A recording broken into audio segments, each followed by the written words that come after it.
Nati, kain ko. Tita, sabi niyo po sa phone, hindi pa po umuwi si Lucy? Oo eh.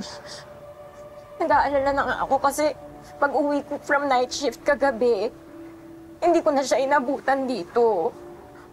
Kala ko naman nagpunta lang sa school.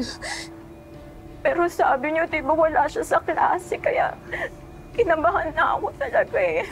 Asan na kaya siya? Tita Mami, wala po ba siyang sinabi kung saan siya pupunta, anong gagawin niya?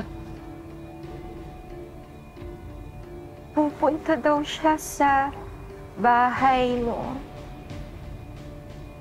Helen ba yun? Oo. Nagpupunta dito yun eh.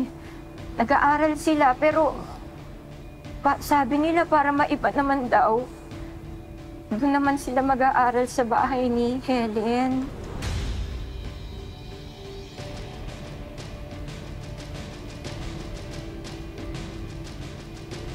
Ano nangyayari? Bakit hindi ko ano ba nangyayari, mga anak? Si Orly.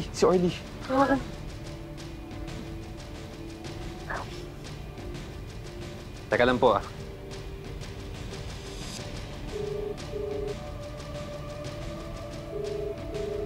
Hello, Orly.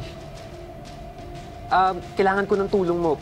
Pwedeng pakitanong sa mga classmates mo kung saan yung bahay ni Helen Regalado. Emergency lang talaga, please.